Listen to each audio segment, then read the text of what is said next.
Thank you very much, ladies and gentlemen, esteemed participants of the World Forum on Democracy and Peace, Your Excellencies, Ambassador Bakota, dear Mark, thank you and the Academy for Cultural Diplomacy for inviting me to be part of this event. In my address, I would like to touch on the values on which Europe was founded as a unique human community. These values are an integral part of our identity and the European way of life. Their respect is a prerequisite for preserving peace and democracy, establishing intercultural and interreligious dialogue, and protecting human rights. What we identify today as Europe is the result of a 1,000-years-old tradition and the encounter of worlds. On the one hand, the Greco-Roman tradition, and on the other, the Jewish-Christian tradition. These two traditions were and remain the bedrock of the development of European identity as we know it today.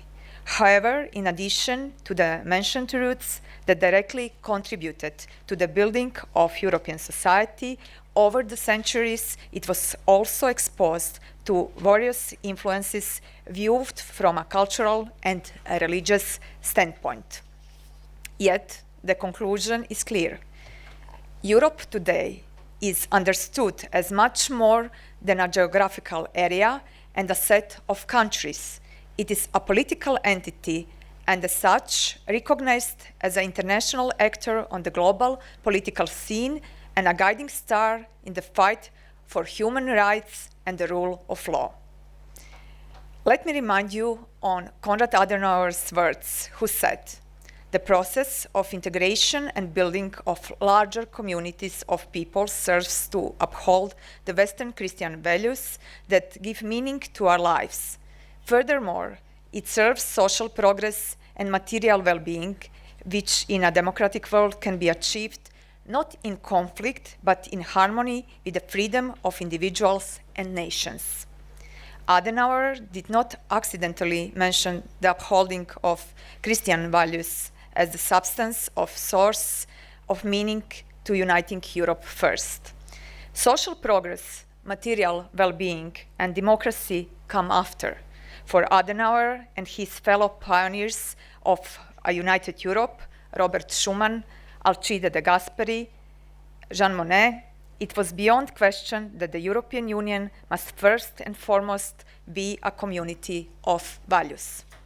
The rule of law and the strong focus on human dignity and human rights are the fundamental values on which Europe is built and which have contributed to the creation of the image of Europe as a desirable place for living. This attracted immigrants from post-colonial countries to Europe from the 1960s until today, but it also resulted in new waves of immigration in recent years, which modified the demographic, ethnic, cultural, and religious context of Europe. Therefore, today we think in terms of multiculturalism and different religious identities in order to build a common society in which religious, cultural, and ethnic differences will be respected, and for which the basic premise is readiness for dialogue, which should aim at openness to others and the establishment of relations with others, necessarily including respect for others and their identity. Of course, this should always be based on reciprocity.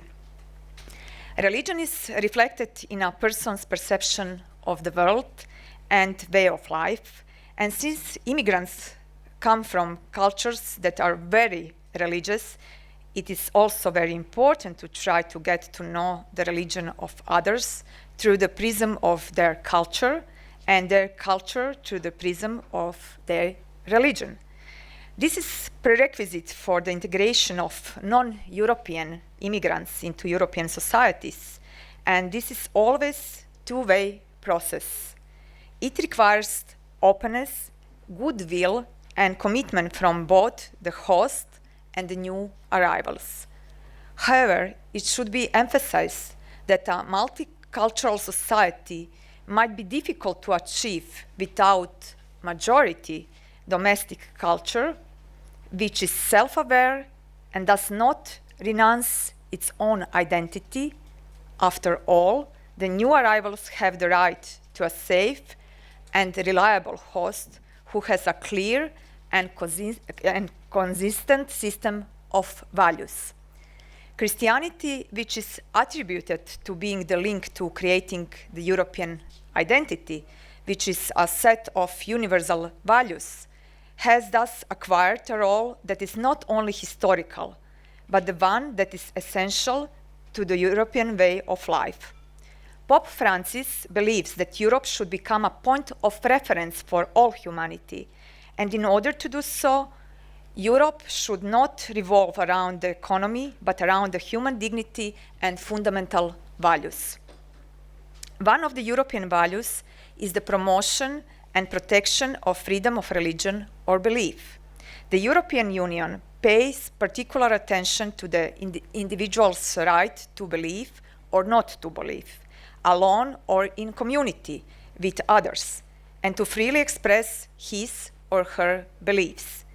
Freedom of religion is a fundamental human right that is increasingly being reduced to purely ritual freedom, or is being restricted under the pretext of introducing and promoting some other rights that we are not sure can be defined as a fundamental human rights. We must be concerned about the data published by organizations that monitor the state of religious freedom, which indicate that religious freedom is being violated on a daily basis.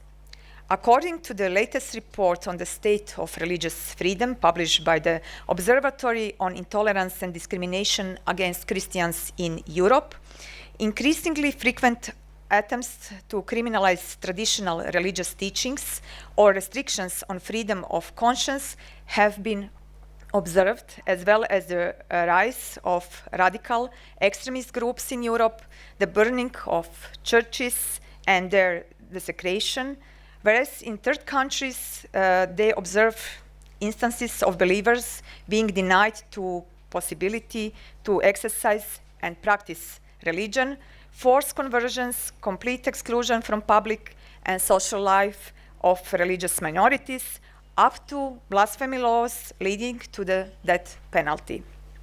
Organizations such as Aid to Church in Need and Open Doors International also report regularly on this situation. Their investigations show that Christians are the most persecuted religious group in the world. 365 million Christians are at risk of various forms of persecution every year because of their faith. This means that 1 in 7 Christians lives in a country where faith in Jesus Christ involves the risk of arbitrary displacement, arrest, various human rights violations, even death. In many countries around the world, believers are facing violations of their rights. Christians are being killed in whole of Africa. Their churches are being attacked and villages razed to the ground. In some parts of Asia, Christians are being unjustly detained on false charges of blasphemy, and some face the death penalty. Minor Christian girls are being kidnapped, raped, forced to convert and marry middle-aged men. Also, in some communistic countries, believers are literally trampled upon by totalitarian governments, following their every step.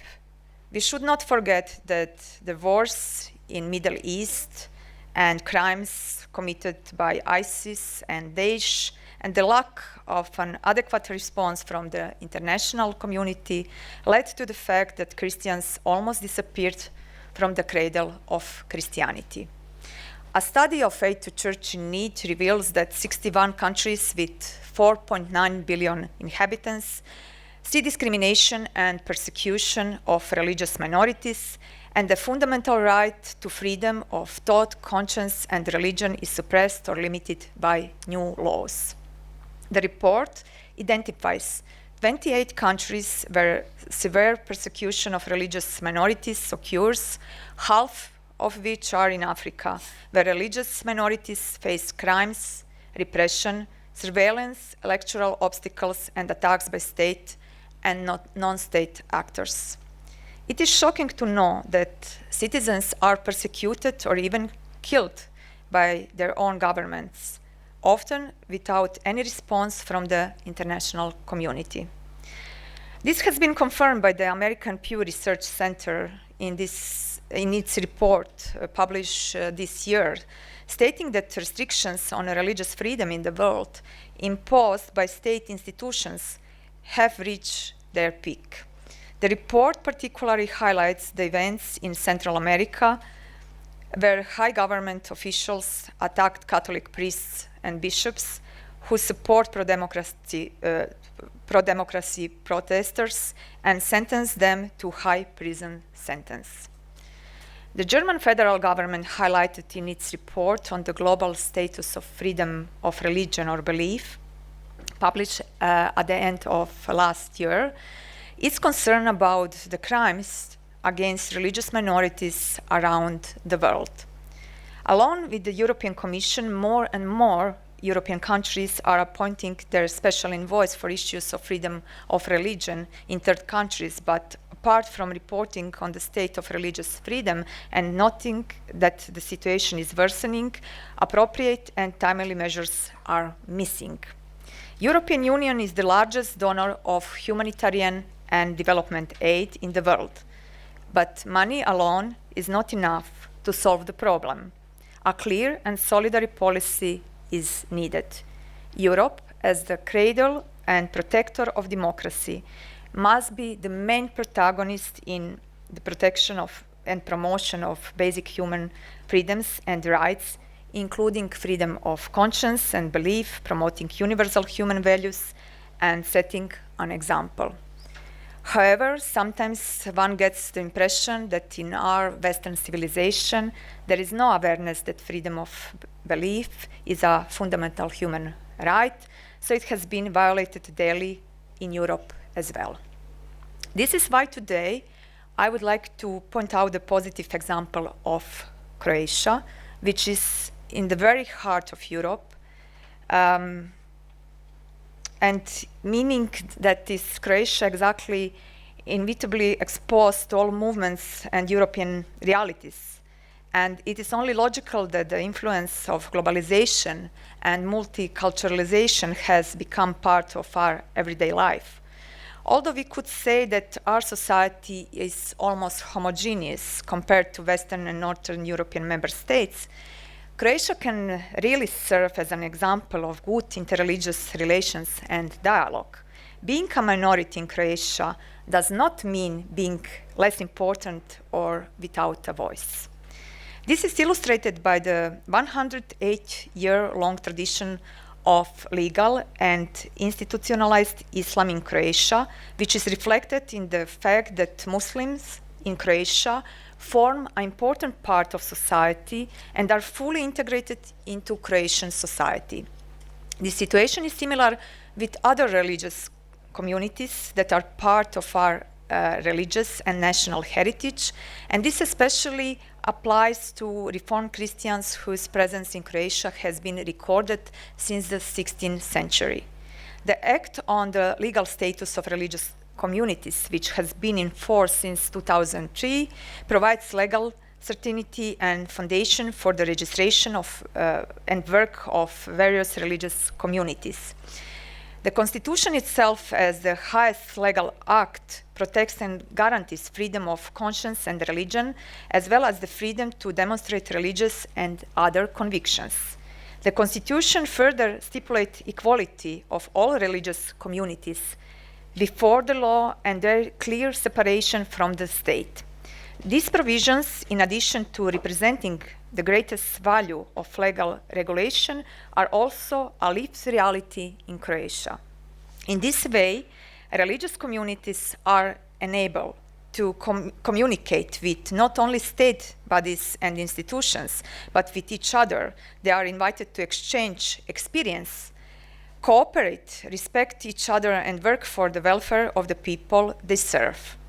This is exactly what happened in Croatia. Among believers and religious leaders, there is a clear awareness on the religious values of dialogue and tolerance, which is implemented in our country in a unique and praiseworthy way. As is apparent from the above mentioned, interreligious dialogue is not only a promoter of tolerance, peaceful coexistence of people and their religious traditions, but it also enriches mutual knowledge of different cultures. It's also a path of growth in the faith and an offering to the salvific transformation in the world. Through targeted political and diplomatic action and cooperation with the framework of relevant international and regional organizations and initiatives, Croatia actively contributes to the strengthening and protection of fundamental rights to freedom of thought, conscience, and religion at the international level, and it's one of the members of the International Religious Freedom or Belief Alliance. In the field of development and humanitarian cooperation, starting in 2021, on my initiative through a university program, Croatia awarding scholarships for young Christians and other people in need who are persecuted for their faith from the Middle East, Asia, and Africa. Those are young people whose human rights are systematically violated because they represent a religious minority in their countries. We enable them to exercise their right to education by studying in Croatia, and their obligation after completing their studies is to return to their homeland and build a better and more tolerant society. By sending direct aid through development cooperation, which is an important segment of our foreign policy, to most threatened religious groups, our goal is enabling them a dignified life and conditions in order to remain in their homeland. All this suggests that we understand how the struggle for human dignity has become the most important struggle today, in which we must not be mere observers. More than 75 years after the adoption of the United Nations Universal Declaration of Human Rights, the struggle to protect and ensure fundamental human rights that we promised to protect unconditionally still requires the same level of attention and represents an even greater challenge to which we have a duty to respond not only with words but also with deeds. Thank you for your attention.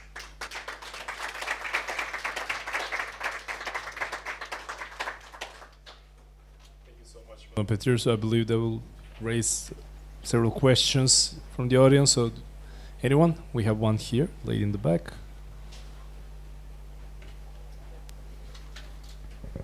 Thank you very much. Very interesting. You were quoting a quote where it said that Europe should not revolve around economic issues, but instead other issues. I was wondering, is that your opinion as well? Because I mean, looking at today, Europe has hardly no economical growth at all compared to America and Asia. Thank you.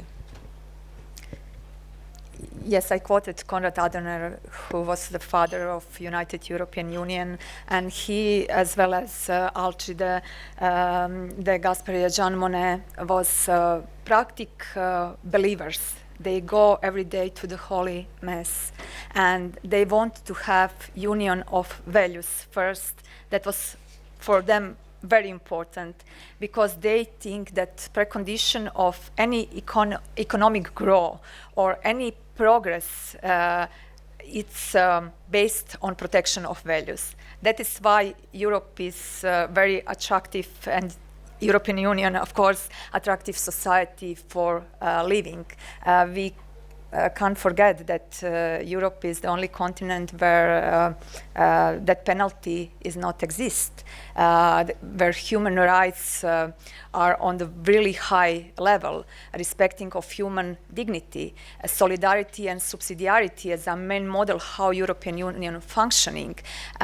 All those are Christian values, and they exactly took a source of idea about United Europe from those values. And I think that it's really important that we protect these values, and that we need to know who we are if we want to build the society, which will be society of dialogue and inclusion. Because if we forget who we are, how we will accept others who maybe are totally different than we are.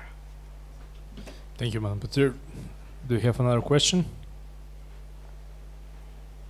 We have time, so Yes. Yes, I have. Yeah, go ahead. Yes, I have a question. Go ahead. Please go ahead. Yeah. When I was in the EU, one of the things that was a big issue around religious groups was the decreasing of funding that is going to religious schools, and how that is impacting the way that they are able to transfer religious values as a right to religion. And so then, as Europe is getting more and more attractive, from your experience, how is that being addressed to actually revert that kind of challenge that is being faced? Because that is something that it's one thing to say we support religion, and another thing to say we actually sponsor religion through the education system. I could mention an example of Croatia, where we supporting as a state different religious group. We recognize them, and we also financing their work. That means that we have religious teaching in our schools, and pupils and their parents could choose it as for studying.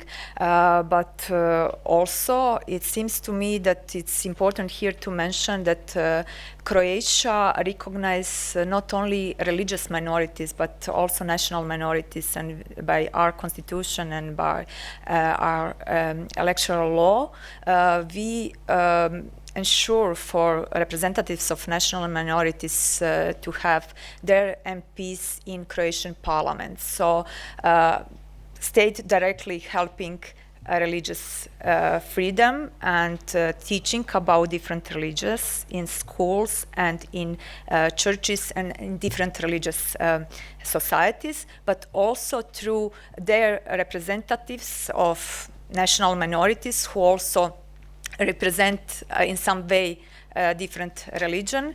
We ensure realization different project which could help them better communication and dialogue with whole society.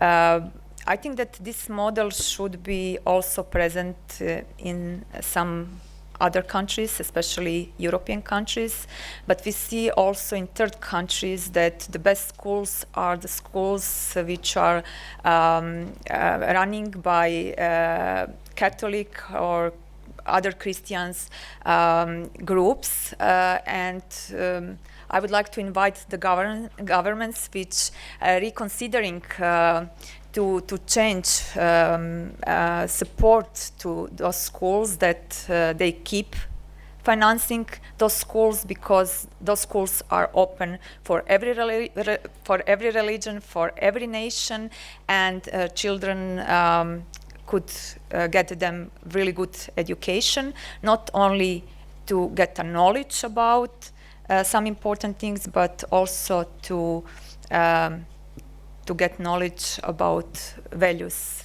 which are precondition of mutual understanding in society. Thank you very much. Thank you very much. Yeah, I agree with you. Your model is really unique. We have one more question in the back, the lady in the back.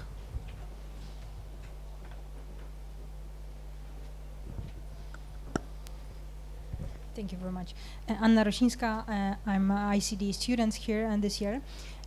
You are speaking about some kind of Christianity values that European Union was based on, which is true because Schuman and Adenauer, they, in the way to united Europe, they were focused on those values. Do you think right now European Union is shifting away from those foundations, how do you perceive this this issue? Or is it something that we have to do, or we don't have to do anything in this case? Thank you. I think that we should be credible. That means that if we stand for Christian values, we need to testimony these Christian values in our lives. It doesn't matter if we are politicians, teachers, students, or we have some other occupation. That means that those values are worth for a fight and for a changing of our lives, because it seems to me that we used to be in our four walls and to be politically correct and not to stand for protection of these values. And if we don't know on which values are based this unique community we call European Union, then we cannot build society which will be inclusive. And now, because of migration and different cultures and ethnic groups which are coming to Europe, I think that they also expect to have hosts who protect their own values and who stand for their own values and who build dialogue with them, who could understand their culture. How we could understand the culture of others if we don't understand their own culture? How we could understand religion of others if we don't understand their own religion? So we need to be examples, and I think that we need to testimony with our lives and with our deeds. That's what we talking with our words. So Europe need to come back to Christian roots if it want to be the place which will be place of dialogue, multiculturalism, place of tolerance, and inclusive place for all people.